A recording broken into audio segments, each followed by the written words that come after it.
বলছে কাঁটা বেগুন বেশি করে খাও। হযরত মুহাম্মদ এই কথা কি বলে কোনোদিন? হযরত মুহাম্মদ সাল্লাল্লাহু আলাইহি ওয়াসাল্লাম কি বোকা লোক ছিলেন? এত বড় মারাত্মক ভুল কথা বলবেন যে কাঁটা বেগুন খাও? তুমি এটা বলতে পারো যে আল্লাহ রসুল বলেছে বেশি করে মধু খাও, এতে শিফা আছে। আল্লাহ পর্যন্ত বলেছে এতে আরোগ্য রয়েছে। তুমি এটা বলো যে সূরা ফাতিহা বলে পানিতে ফুঁক দিয়ে পানিটা খাও, এটা যদি বলতে তবুও মানা যেত। তুমি যদি এটা বলতে পারতে যে আল্লাহ নবী সাল্লাল্লাহু আলাইহি ওয়াসাল্লাম বলেছেন বেশি করে খাজুর খাও, তাও মানা যেত। তুমি যদি এটা বলে দিতে কদু খেতে আল্লাহ নবী পছন্দ করতেন, এটা মানা যেত। বলছে কাঁটা বেগুন খেতে বলেছে। আচ্ছা বলুন তো, শিক্ষিত সমাজ এগুলো মেনে নিতে পারে? হ্যাঁ, আল্লাহ তাআলা নবীকে বলছেন বলা ফালা তুতিল মুকাজ্জিবিন, কখনোই আপনি মিথ্যুক কোন ব্যাপারে আর মিথ্যাবাদীদের আপনি আনুগত্য করবেন না। কি বলছি বুঝতে পারছেন তো? মিথ্যা কথার ভিত্তিতে যারা কথাবার্তা বলে, আলোচনা করে বা মিটিং মিছিল যারা করে, আল্লাহ নিজে বলছেন ওদের সঙ্গে আপনার কোনো সম্পর্ক নেই। তারপরে আল্লাহ তাআলা বলছেন আদুলাউ তুদহিনু ফায়ুদহিনুন, তারা চায় আপনি একটু নরম হন, তাহলে তারা একটু আপনাকে সাপোর্ট করবে। মানে দুধকে বলো দুধ আর পেচ্ছাপকে বলো পেচ্ছাপ, এইরকম বলতে যেও না, দুটোকে মিক্স করে দিয়ে বলো দুটোই দুধ। তার মানে মক্কার মুশরিকদেরকে তুমি এ কথা বলো যে তোমরা 360টা যে দেবদেবীর পূজা করছো এটাও খারাপ খোদা নয়, এটাও মোটামুটি চলবে, আর আমার আল্লাহটাও চলবে। এই রকম ওরা চাইছে। ওয়াদুলাউ তুদহিনু ফায়ুদহিনুন, নবী তারা চাইছে আপনি একটু নরম হয়ে যান, তাহলে তারাও একটু নরম হয়ে যাবে, আপনার উপর আর অত্যাচার করবে না। হচ্ছে না আমাদের বর্তমান বাস্তবে? কিছু কিছু নেতা নেত্রী আছে দেখছি, ভোটে জিতেছে, কবরে গিয়ে সেজদা করছে, মাজারে যাচ্ছে, বুঝলেন না? আবার ও নেতা মুসলমান, আবার মসজিদে এসে নামাজও পড়ছে, আবার ঠাকুরের উদ্বোধন করছে অনুষ্ঠানে। এরকম নেতা আছে না নেই? আছে। মানে কি, ওরা ভাবছে 70-80 হাজার 1 লাখ টাকা বেতন, আবার কোটি কোটি টাকা, একটা সই করলে কোটি টাকা। এই চারটিখানি বড় কথা, এ পদ ছাড়া যায়? তা ঠাকুরের যদি একটু উদ্বোধন করিয়ে দিই, তাই না? ঠিক তেমন তুমি আজকে 60 বছরের জিন্দেগিতে জান্নাত জাহান্নামকে ভয় করছো না। মুহাম্মদ সাল্লাল্লাহু আলাইহি ওয়াসাল্লামকে বলা হচ্ছে তুমি মক্কার সুন্দরী বেটি ছেলেকে বিয়ে করবে, কত টাকা চাই বলো, তোমার কত দামি গাড়ি চাই বলো, কত জমি জায়গা চাই বলো, কোন বেটিকে তুমি বিয়ে করবে মক্কার সুন্দরীদেরকে বলো। শুধু একটাই কথা, তুমি তোমার রাস্তা থেকে ফেরত এসো। আল্লাহ নবী সাল্লাল্লাহু আলাইহি ওয়াসাল্লাম কখনোই সরে গিয়েছিলেন? জাননি। আর আজকে তুমি দুটো টাকার জন্য নেতা হয়েছো, ঠাকুরের একবার মুখে চুমা দাও, একবার মসজিদে এসে সেজদা দাও। কখনো হিন্দু ছেলেকে নেতা হওয়ার পরে বিয়ে করছো, আবার তাকে ছেড়ে দিয়ে কখনো মুসলমান ছেলেকে বিয়ে করছো। তোমার চরিত্র ঠিক নাই, যেই তোমার চরিত্র ঠিক নাই।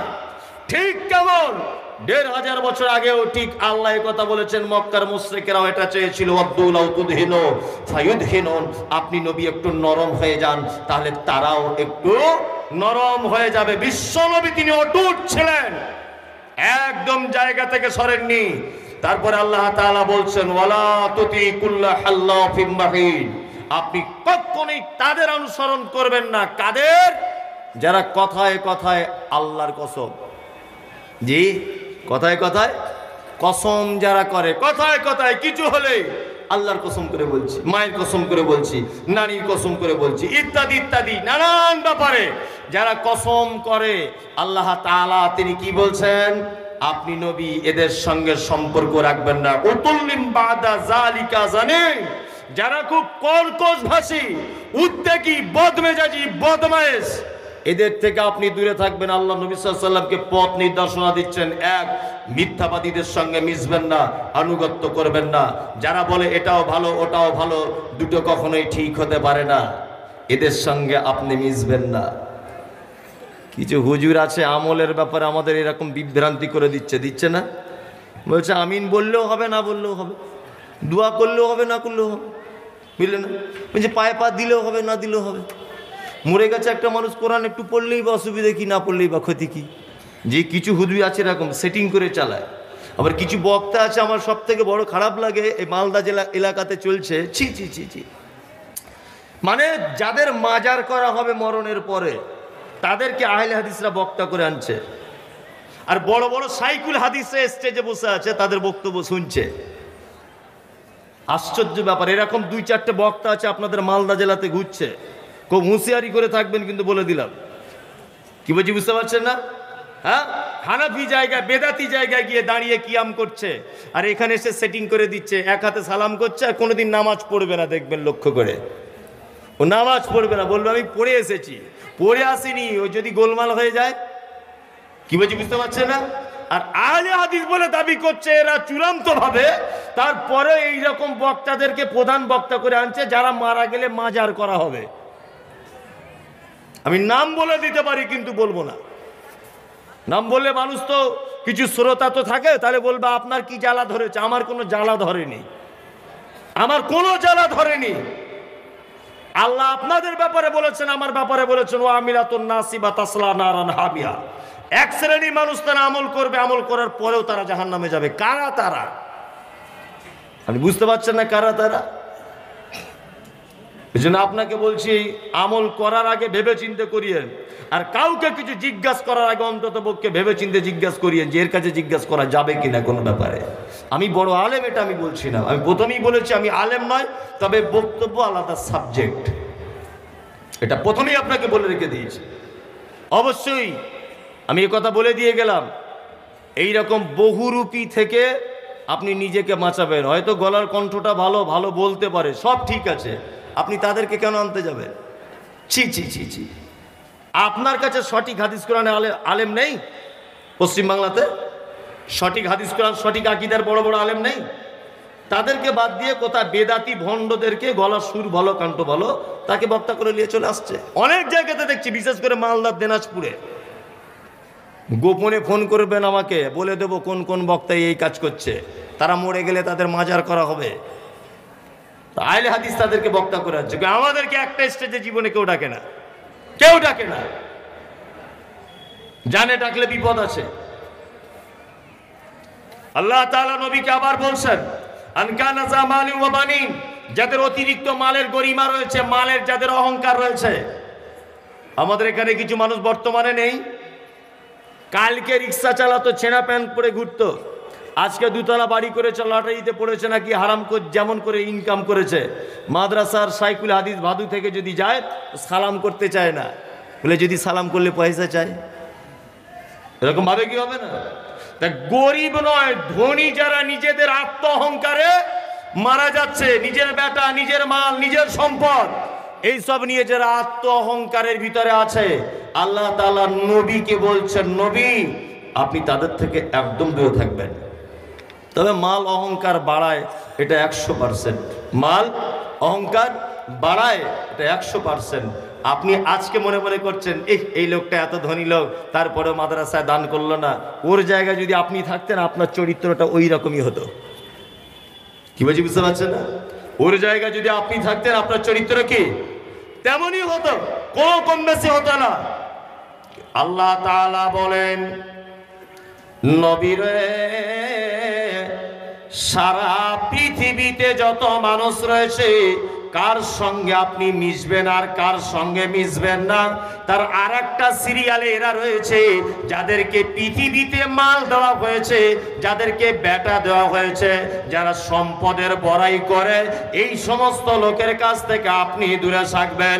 আজকে সারা পৃথিবীর মানুষ, আলেম ওলামা থেকে শুরু করে সবাই আজকে এই ধনী মানুষদের পিছনে পিছনে ছুটেছে, মাদ্রাসাওয়ালারা ছুটেছে, বক্তাওয়ালারা ছুটেছে, ইমাম সাহেবওয়ালারা ছুটেছে, সবাই ছুটেছে। যার টাকা আছে তার কাছে যেতে হবে, মাদ্রাসায় অনেক বেশি করে টাকা পাওয়া যাবে, মসজিদের দান বেশি করে পাওয়া যাবে, বক্তব্য দিয়ে টাকা বেশি পাওয়া যাবে। আমরা এই লোকদের পিছনে আজকে ছুটে ছুটে জীবন বরবাদ করে দিয়েছি। কিন্তু একটা গরিব মানুষ, ঈমান তার বেশি, আল্লাহকে সে বেশি ভয় করে, এই লোকটাকে আমরা প্রাধান্য দিই না, এই লোকটাকে প্রাধান্য দিই না। টাকা পয়সার সম্পদে কোনো মানুষের মান মর্যাদা বাড়ে? বাড়ে বলুন তো? আচ্ছা বলুন তো, তখনকার দিনের আবু বক্কর বড় লোক ছিলেন না হযরত বেলাল বড় লোক ছিলেন? কে? হযরত বেলাল না আবু বক্কর? আবু বক্কর বড় লোক ছিলেন, ধনী। হযরত উসমান ধনী লোক ছিলেন না হযরত বেলাল ধনী লোক ছিলেন? হযরত উসমান, তারপরেও আল্লাহ নবী সাল্লাল্লাহু আলাইহি ওয়াসাল্লাম বেলালে মসজিদে নববীর দায়িত্ব দিয়েছিলেন মুয়াজ্জিনের। তবে আল্লাহ নবী তো এটা বলতে পারতেন না, না উসমান তোমার টাকা বেশি আছে, আজানটা তুমিই দাও, এটা বলতে পারতেন না? যেমন আমাদের হয়, সেক্রেটারি কি হবে বলছে ফটিক ভাই হবে, কোটি কোটি টাকার মালিক, বুঝলেন না, কোটি কোটি টাকার মালিক, অথচ একটা মসজিদে 5 ওয়াক্ত মুসল্লি ইমামদার লোক, ওর নামটা কেউ প্রস্তাব করবে? ছেঁড়া জামা পরে নামাজ পড়তে আসে, কেউ প্রস্তাব করবে ওর নামটা? কেউ প্রস্তাব করবে না। বাস্তব কথা এগুলো না অবাস্তব? কেউ প্রস্তাব করবে না। যে মসজিদে ইমাম নির্বাচন হবে, কে নির্বাচন করবে? গ্রামের একজন সামান্য গরিব মানুষ, একজন আলেম বসে আছে মসজিদে, এই আলেমকে দিয়ে উচিত ইমামটা নির্বাচন করার। আলেম নির্বাচন করবে না, জুম্মার পরে 10 জন ধনী মানুষ বসে গিয়ে বলছে যে এই ইমামটাই থাক, এর গলার সুরটা ভালো। কি বলছি বুঝতে পারছেন না? অথচ ওখানে একজন যোগ্য আলেম বসে আছে, বেচারার এটাই অপরাধ যে গরিব মানুষ, বেচারার এটাই অপরাধ যে গরিব মানুষও। আবার ওই ধনী মানুষদের যারা যারা পরিচালিত হয় ইমাম সাহেব ভাইরা, এরা খুব মুসিবতের মধ্যে রয়েছে, কিন্তু এটা বলে দিলাম। কিছু কিছু লোক চায়ের দোকানে বসে গল্প করছে, বলছে আমাদের ইমাম সাহেব খুব ভালো লোক। তো কতদিন ইমামতি করছে? বলছে 42 বছর। 42 বছর? বলছে বেতন কত? বলছে 3800 টাকা। মানে 42 বছর ইমামতির বয়স, বেতন দিচ্ছে কত? 3800 টাকা। আবার মাঝে মধ্যে ওই সমস্ত মানুষেরা কি করে, মসজিদে গিয়ে ধমকি দেয় ইমাম সাহেবদের, এই মিয়া, এই মসজিদের লালাটা একবার পরিষ্কার করে দিলে না, আজকে জুম্মার দিন তুমি চোখে দেখতে পাচ্ছ না? ইমাম সাহেবকে বলে 3800 টাকা বেতন দিয়ে। ইমাম সাহেবের বাপের মসজিদে ঝাড়ু দিবে কেন? তোমার ঝাড়ু দিতে অসুবিধা হয় কেন? শুক্রবারে তুমি তো নিজে গিয়ে ঝাড়ুটা দিতে পারো। হ্যাঁ, কত রকমের অভিযোগ। আমি মাদ্রাসা থেকে ফারাগাত করার পরেই একটা মসজিদে ইমামতি করতে গেছিলাম, বুঝলেন? তা দাড়ি তখন একটু সেপ টেপ করে ছোট ছোট করে রাখতাম, যেটা সত্যি সেটাই। দাড়ি এত বড় বড় ছিল না, মোটামুটি না চেঁচে একটু একটু করে রাখতাম। তা সেক্রেটারি বেতন দিত আমার 1300 টাকা। আর চায়ের দোকানে যেখানে সেখানে দেখা হতো, শুধু বলতো আপনার কেন মনি সাহেব দাড়ি বাড়ে না? সব জায়গায় লোকের সামনে বলতো আপনার কেন দাড়ি বাড়ে না? তা আমার একদিন রাগ হয়ে গেছে, আমি বলছি যেমন বেতন তেমন দাড়ি। 1300 টাকা বেতন, আবার কত বড় দাড়ি নিবে তুমি? হ্যাঁ, বদমাইশির জায়গা পাও না? 1300 টাকা বেতন দিয়ে এত বড় দাড়ি খুঁজছে। আমি মুখের উপরে বলে দিয়েছি 1300 টাকা বেতন আবার কত বড় দাড়ি নেবে, যে রেখেছি এটা আলহামদুলিল্লাহ বড়। হ্যাঁ, ওই লোকটা একদম বাস্তব কথা বলছি, কারণ ওই লোকটার ছেলে এসএসসি পরীক্ষা দিয়েছে চাকরির জন্য। তা লোকটা শিক্ষিত লোক, ধনী মানুষ। তা আমাকে 200 টাকা দিয়ে বলছে, মমতাজুল সাহেব একটু জুম্মার দিন আমার বেটার জন্য দোয়া করবেন যেন চাকরিটা হয়ে যায়।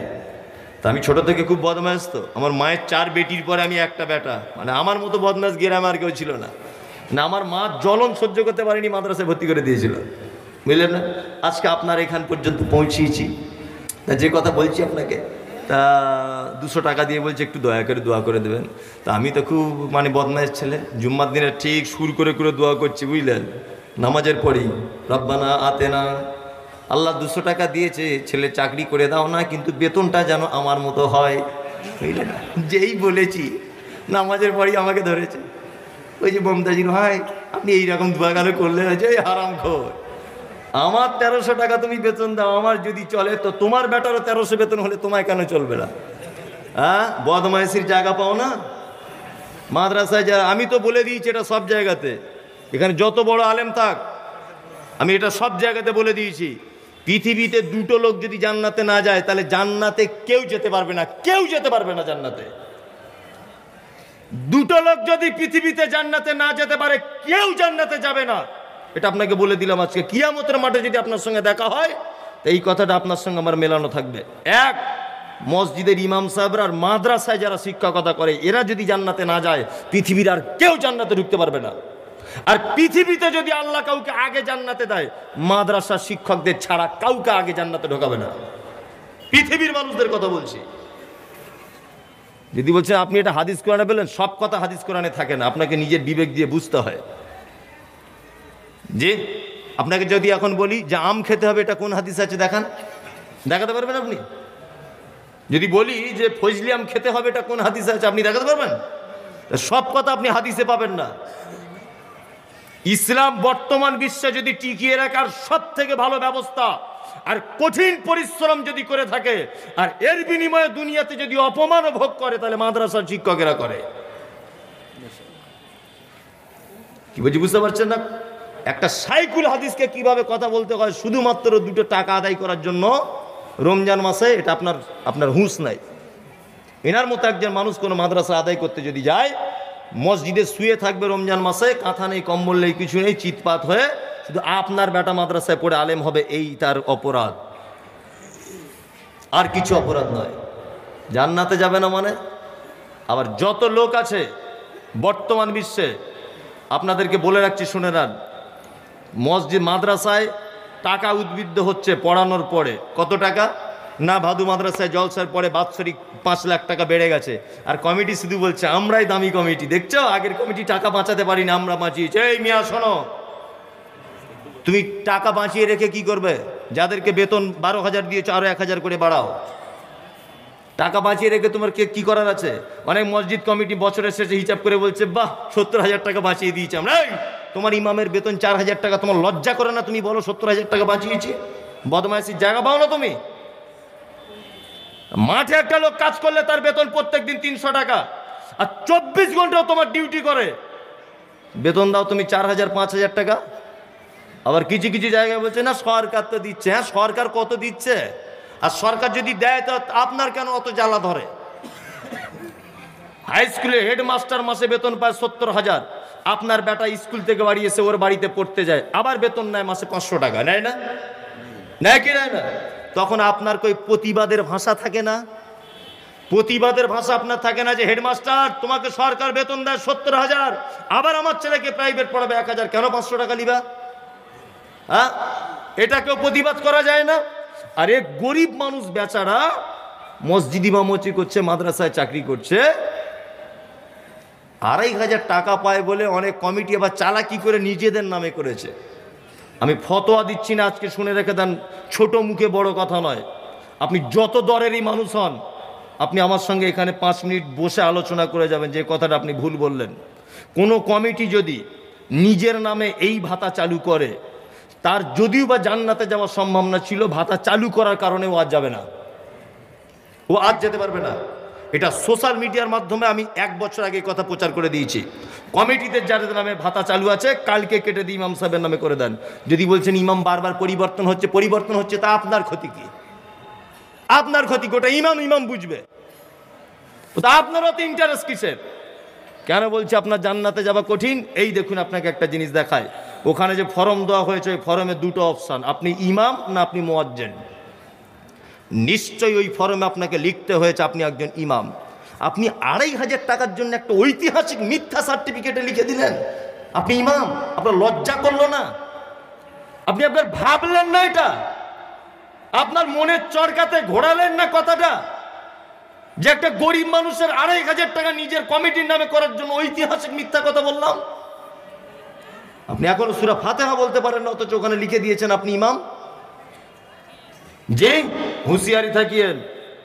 আর একটা কথা বলে যাচ্ছি, গ্রামের মানুষ দান যদি করেন, বেশি অন্য জায়গায় দান ধন করতে যাবেন না। মাদ্রাসা এটা আলাদা ব্যাপার, এখানে তো দান করবেনই। বাড়ি যাবার পরে গ্রামে টুকটাক যদি দান করার প্রয়োজন হয়, মসজিদে ইমাম সাহেবকে গিয়ে দেবেন, আর কাউকে দেওয়ার প্রয়োজন নেই। যদি বলছেন আর কাউকে দেওয়া যাবে না, হারাম না, সবাইকে দেবেন, প্রয়োজন 100% ওর বেশি। আপনার কেমন বিবেচনা, কেমন বিবেক? আপনার ছেলেকে কোরআন মাজিদ পড়ায়, আলিফ লাম মিম 3টে অক্ষরে আপনার বেটা 3টে নেকি পায়, 30টা নেকি পায়। যদি আপনার বেটা নাবালেগ হয়, যদি 6 বছর 4 বছর বয়স হয়, তা আল্লাহ নবীর হাদিস বলছে তার বাপ নেকি পেয়ে যাবে। কি বলছি বুঝতে পারছেন না? তাহলে বেটাও পেলো, বাপও পেলো। এই শিক্ষা যারা দেয়, ইমাম সাহেব বাড়ি যাওয়ার সময় কোনোদিন আপনার বিবেক এটা হয় না যে ভাই 100টা টাকা আপনার মেয়ের জন্য 2টো বেদানা কিনে নিয়ে যাবেন, আপনি এই সপ্তাহে বাড়ি যাবেন, আমাদের গাছে 2টো আম হয়েছে, নিয়ে যাবেন, আপনার ছেলে মেয়ে খাবে। এটা কোনোদিন বলার ইচ্ছা হলো না? হ্যাঁ, এটা কোনোদিন ইচ্ছা হয় না কেন? এটা নিয়ত করুন, ওরা দুঃখতে থাকে। আর শুধু মানুষ বলে ইমাম সাহেব আর মাদ্রাসার শিক্ষকদের টাকার বরকতি আলাদা, তাহলে টাকা পাল্টাপাল্টি করো, দেখি তোমার কত বরকত হয়। আমাদের বরকতের টাকাটা তোমরা লাও, তোমাদেরটা আমাদেরকে দাও দেখি। হ্যাঁ, ইমাম সাহেব এমনি তো নামাজে ভুল করবে, আর ইমাম সাহেব নামাজে ভুল করলে চায়ের দোকানে গিয়ে বলছে দেখছো আমাদের ইমাম সাহেবটা ঠিক জুতের নয় ভাই। তো বলছে কেন? দেখো আজকে মগরিবে ভুল, কালকে এসাতে ভুল, এমনি ভুল করবে। নামাজে পড়ার আগে ওর বউ ফোন করেছে, ছোট ছেলেটার ডায়রিয়া শুনেছ, বড় ছেলেটার স্কুলের ব্যাগ ছিঁড়ে গেছে, আমার ব্লাউজ নাই, ও দেখছে বেতন 4000 কোন দিকে যায়। এমনিতেই নামাজে ভুল, বুঝতে হবে। একটা লোক ইমামতি করে, বুঝলেন? এই বিরক্ত হচ্ছেন? আর 2 মিনিট বলছি শুনুন, তারপরে একটা মজার কথা বলবো। একটা লোক মসজিদ ইমামতি করে, তা সেক্রেটারির সঙ্গে ঝামেলা হয় বেতনের ব্যাপারে, ও চাকরি ওর ক্যান্সেল হয়ে গেছে, অন্য আর একটা মসজিদে গেছে, গিয়ে ইমামতিতে জয়েন করেছে, বেতন 10,000। এ দেখছে আগে ছিল 8,000, এখন হয়েছে 10,000, আলহামদুলিল্লাহ খুব ভালো। নিয়ে সেক্রেটারির 10,000 টাকা বেতন। তা ফজরের নামাজে দাঁড়িয়েছে ইমাম সাহেবটা, সূরা ফাতিহাটা বলার পরে নতুন ইমাম একটু জুত করে কেরাতটা করতে হবে, বাঁশির মতো করে কেরাত করছে, ইয়াসিন ওয়াল কুরআনিল হাকিম ইন্নাকা লামিনাল মুরসালিন আলা সিরাতিম মুস্তাকিম, কেরাত করছে। এখন নামাজ পড়ার শেষে সেক্রেটারি বার হয়ে ওর ঘরে ঢুকে বলছে, ইমাম সাহেব ভাই তোমার যা বেতন ছিল আরও 500 টাকা বাড়িয়ে দিলাম। বলছে কেন ভাই? তো বলছে এতদিন ইমামতি করছে, কেউ আমার নামটা কোরআনে খুঁজে পেল না, আর প্রথম দিন আপনি আমার নামটা বললেন, মানে ওর নাম ইয়াসিন, বুঝলেন না? এখন সেক্রেটারি বার হয়ে চলে গেছে, এখন মোতোয়াল্লি ঢুকেছে, ও ঢুকে বলছে ইমাম সাহেব সেক্রেটারির সঙ্গে খুব ভাব দেখছি, প্রথম দিনই ওর নামটা বললে, কালকে যদি আমার নামটা না বলি তোমার চামড়া তুলে এখান থেকে তাড়বো, ইমামতি তোমায় বার করবো, বুঝলে? এখন এই বেচারা তো খুব বিপদ। তো বলছে ভাই আপনার নাম কি? বলছে আমার নাম বাবর আলী। আচ্ছা ভাই কোরআনে কোথাও বাবর আলী পাওয়া যায়? বলুন তো পাওয়া যায়? তবে মাদ্রাসায় পড়া ছেলেরা খুব কিন্তু হয় খাতারনাক, এটা বলে দিলাম আপনাকে। এদেরকে দেখে ইবলিশ শয়তান পর্যন্ত পালায়। এদের যদি দেখে মাদ্রাসায় ছেলে আসছে 4 কিলোমিটার দূর থেকে ছুটবে। সবার কাছে পড়া যাবে, এদের কাছে পড়া যাবে না, এর নাম মাদ্রাসায় পড়া ছেলে, বুঝলেন? তো এখন ইমাম সাহেব ভাবছে যে চাকরি তো আমায় টেকাতে হবে, এদিকে আবার বলেছে ওর নামটা বলতে হবে, তা কি করি? এখন তারপরের দিন দাঁড়িয়েছে, পাবলিক তো অত কিছু বোঝে না হাদিস কোরআন, সুর করে করে বলছে সূরা ফাতিহার পরে, ইয়া আইয়ুহাল বাবর আলী আনতা কালবুন ওয়া হিমারুন ওয়া খিনজিরুন। মৌলভী সাহেবরা বুঝতে পেরেছে কি বলেছি, বুঝলেন না? মানে বলছে এই বাবর আনতা কালবুন, তুই কুকুর, জি, ওয়া হিমারুন, তুই গাধার বাচ্চা, গাধা, বুঝলেন না? তারপরেরটার বলছি না, বুঝলেন তো? চাকরির প্রমোশন বেড়ে গেল, মাইনে আরো বেড়ে গেল, জি। তাহলে এই সব লোকে দিয়ে ইমামতি এমনিতে নামাজে ভুল হবে। আমি সবসময় ওদের পক্ষে, অবশ্যই বেতন বেশি করে দিবেন, মাদ্রাসা মসজিদের ইমামদেরকে সম্মানিত ভাতা দিবেন, বেশি করে দিবেন, যাতে ওর পরিবারটা সচ্ছলতার সঙ্গে চলে। একটা মাদ্রাসার বেতন বেশি করে দিলে ও তার টোটাল বুদ্ধিটা আপনার প্রতিষ্ঠানের জন্য কাজে লাগাবে, এটাও দেখতে হবে। জি, শুক্রিয়া। আর কোরআনের একটা একটা করে আয়াত বললে অনেক টাইম লেগে যাবে, রাত 12টা বাজতে যাচ্ছে, আমারও রাত 12টা বাজে। শেষের দিকে আমি একটা কথা বলে বক্তব্য শেষ করে দিচ্ছি, আর বিশেষ কিছু বলবো না। যারা আপনারা এখানে বসে আছেন, অনেক মানুষ আছেন, তাই না? অনেক মানুষ। আল্লাহর নবীকে আপনারা কারা কারা ভালোবাসেন একবার হাতটা তুলুন তো, তুলুন, কেউ বাকি থাকবেন না, তুলুন। মাশাআল্লাহ, আল্লাহু আকবার। একটা কথা আছে, ভ্যাক না করিলে কবু ভিক মেলে না, আছে না? আছে। এই গ্রামটার নাম কি? ভাদু। ভাদুর একটা ছেলে এই গ্রামে ভিক্ষা করে, বুঝলেন? তার প্রতিদিন 4 হয়, 1.5 কিলো 2 কিলো করে চাল হয়, বেশি চাল হয় না, 1.5 কিলো 2 কিলো। আর ওই আপনার শামসি থেকে একটা মেয়ে এই গ্রামে ভিক্ষা করতে আসে, তার প্রতিদিন চাল হয় 20 কেজি করে। গ্রামের ছেলেটা ভাবছে আমি গ্রামের ছেলে, আমার 1.5 কিলো, ওর বাহির থেকে আসে ওর হয় 20 কিলো, কারণ কি? নিশ্চয়ই ঘটনা কিছু ঘটছে, বুঝলেন না? মেয়েটা টুকটুক গাড়িতে করে, আপনার চেন্নাই গাড়িতে করে, টোটো গাড়িতে করে ভাদু গ্রামে এলো। মাস্টার রফিকুল ইসলামের বাড়িতে দুপুর 12টার সময় দরজার সামনে দাঁড়িয়ে মেয়েটা বলতেছে, আমি নবীর বেটি ফতেমা, বাড়ি আমার মদিনা, ভিকে নাহি দিলে তোরা জান্নাত পাবি না। আমি নবীর বেটি ফতেমা, আমার মদিনায় বাড়ি, আমায় যদি ভিক না দিবি কেউ তোরা জান্নাত যেতে পারবি না। এখন রফিকুল মাস্টারের বউ দেখছে, হলে হতেও পারে। মেয়েদের মন নরম হয় না? দেখবেন ওর বাপ মরে গেলেও যেমন কাঁদে, আর একটা মুরগি মরে গেছে বেশি ডিম পারতো, ওটা মরে গেলেও তেমনই কাঁদে। ওদের মন খুব নরম।